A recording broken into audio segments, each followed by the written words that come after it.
Ready? Hello. Oh my god! I've told him like 20 times to stop hitting my butt.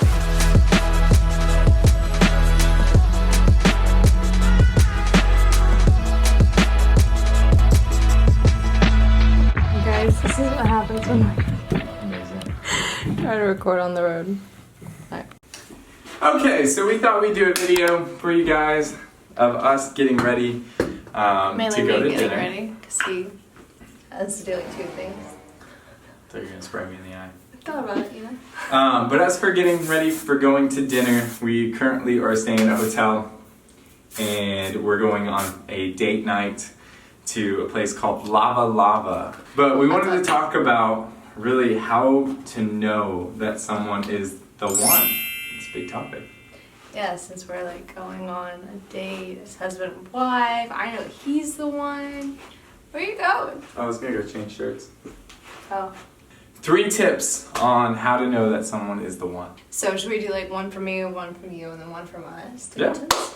Okay, cool. You can go change your shirt now. I'll give my tip. Goodbye. Okay, tip number 1.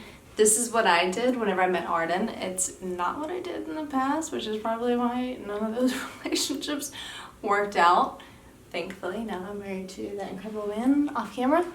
But what I tell my single friends is when you are starting to date someone, when someone's asking you on a date, when you're like starting that process, best thing you can do is not see how handsome he is, how he makes you feel, the butterflies in your stomach. The best thing you can do is remove yourself from the equation and think, if I had a friend that was introduced to me to this guy saying they're interested in him, how would I evaluate him?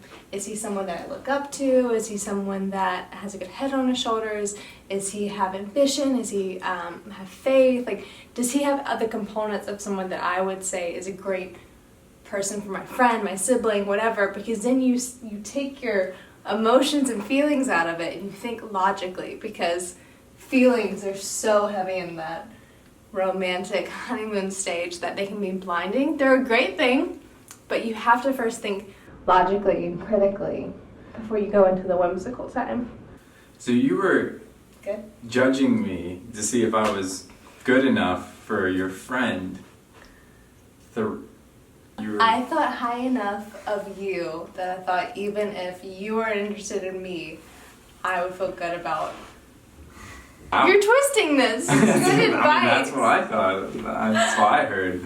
No, I'm saying, with it, regardless of how attractive I thought you were and how you made me feel, how good our first date was, could I step aside and be like, how great is this guy without any kind of feelings in the mix?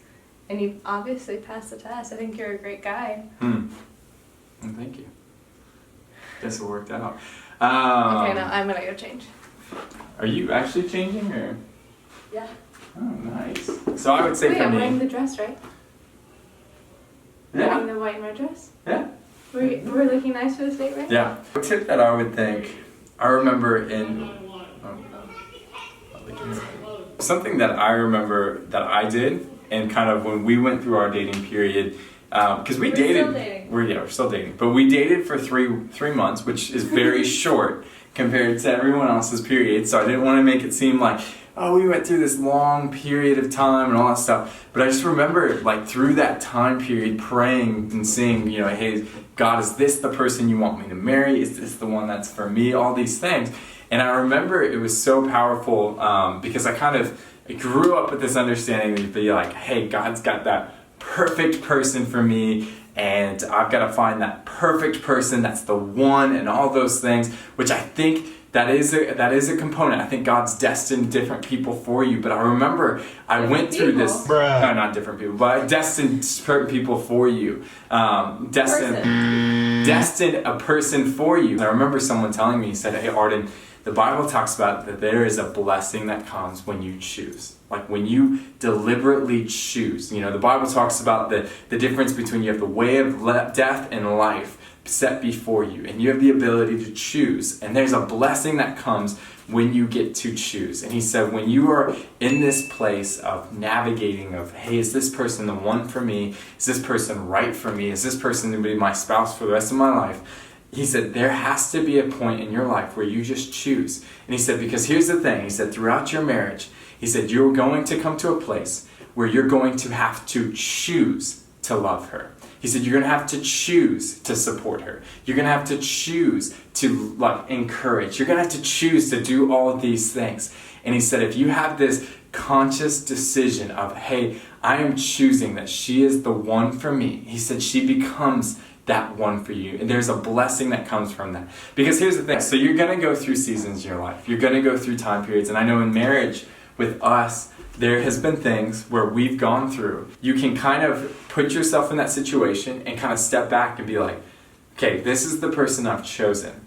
And because I've chosen, it means regardless of the feelings, the frustrations, the struggles that we're going through, I'm going to continue to choose to love her. And then you'll watch as your feelings, as your motives, your actions, everything, your words will begin to start shifting to that. Mm-hmm. And I think as you choose that, and you choose like, hey, I'm going to choose to tell my wife she's beautiful today. I'm going to choose to tell her how much I love her. I'm going to choose to do the dishes or something like that. You watch as those things begin to change. And I know that doesn't sound as romantic, and you probably are wanting more of like, does he have this quality? Like, what do I look for? But it's not as compactable as like a formula for one, you figuring out the person you're going to spend the rest of your life with, whether you believe that God's ordained that or you have to like seek it out. It takes a lot more of like knowing yourself and knowing what you're looking for. That's why Arden's saying like, know what you're looking like, and what I'm saying of, don't just make it a feelings thing. Like, know what you're looking for, and then once you choose, like, be all in with it. If it is the right thing, because it is a partnership. It's there's romance and there's emotion and feeling and adventure within them, but it's a constant choice. Yeah. What is something else? What's our last step? What is it for when you are dating and you want to know, is this the person? Like, do I take that next step? You do guys' perspective, I'll do girls. So I think from a guy's perspective, this was the thing I looked for the most, is she going to challenge me? Like, that was the biggest thing that I looked for. Challenge. I'm okay. Is she going to challenge for me? I remember so clearly, like, my parents kept asking me, everyone kept asking me, like, what do you love about her? And I was like, what? I was like, yeah, and I feel like the thing they kept wanting me to hear is like, oh, she's so sweet, she's so beautiful, all this. And I remember what I kept telling everyone is I was like, she's a hard worker. And they were like, what? Like, what does that mean? And I was like, she's a hard worker. And I was like, I knew that because she was a hard worker, that she was going to challenge me to go beyond what I thought I could do. She was going to challenge me in the areas that I needed to be challenged in, of maybe cleaning up the house and things like that, because the house always needs to be clean. But she was going to push me through, and then that she was also going to, no matter what we went through in our marriage, she was going to be a hard enough worker that she was going to want to work on it. She wasn't going to just give up in that process. And so I remember for me, seeing that of being something that I knew was going to challenge me, something that was going to bring the best out of me, I thought was a key thing. Like, if you're trying to find someone that's just exactly like you, or someone that is not going to kind of tell you the truth on things, that's not what marriage is supposed to be. Marriage is that sharpening of one another. And I think when you truly lean into that expression of marriage, it's the beauty that the Bible talks about of stepping into the fullness of what marriage can be. Well, I love that too, because that's probably not what I thought my best quality as a future wife would have been. So he saw something inside me that I didn't necessarily see. Because when I asked him a question, I was like, what do you like about me? He's like, you're hardworking. I was like, okay. It's not the exact thing she wanted to probably hear. But you've seen that in me, and you've also sharpened it within me. And I think if you're dating someone and you're trying to evaluate, especially as a girl, I think my biggest thing would be just take a breath.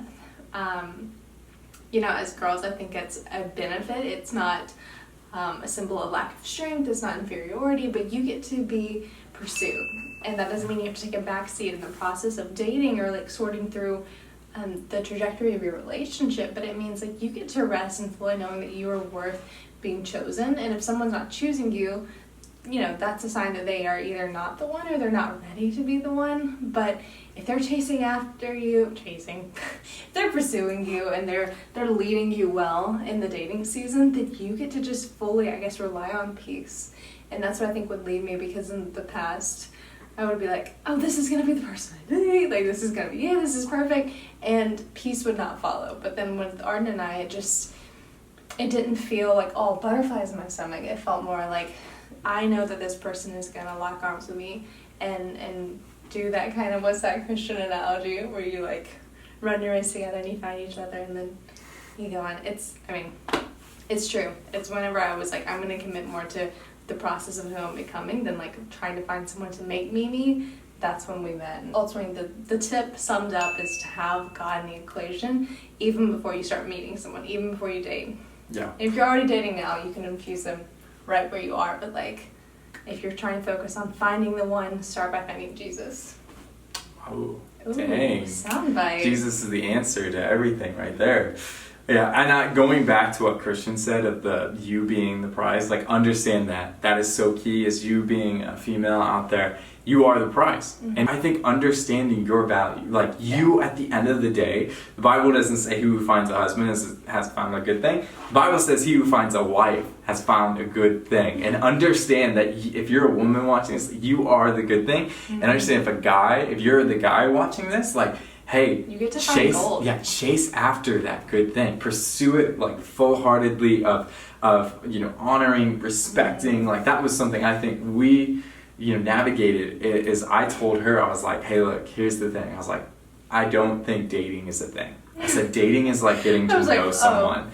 Yeah, I said dating is getting to know someone. But I told Christian, I was like, hey, I don't think this is dating. I said this is courtship. And I said courtship is a clear end to it. I said courtship is all about the purpose from getting one point to another point. And I said that's what I want to make sure I keep you in the know, because I see you as valuable. Super upfront with his intentions. Yeah, well, I see you as valuable. I see you as the prize, and I want to make sure that I'm showing you that, hey, we're gonna get from A to Z. I'm being very clear on that. And if things change. We can have that conversation. I think we talked about it a little bit before in our previous video. To marry, maybe you promised that's. That was the end goal. I think on actually, like, and I'm not saying do this. I mean, this is just me, my personality. But I think on our like third phone call, I already talked to you, and I was like, yeah, we're second phone call. The second phone call, I was like, yeah. So I said, I'm dating you to marry you.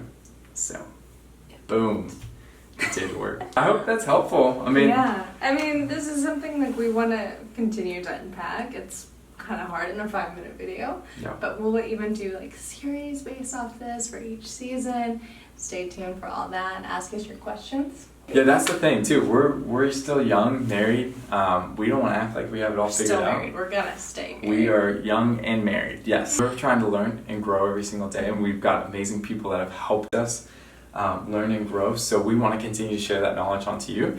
Yeah. We also don't want to act like we've got it all figured out. So please take our stuff as advice and ask questions. We want to continue to keep doing these videos like Christian said. Yeah. So subscribe so you can see when those series comes out. Leave a comment so we can make this a conversation.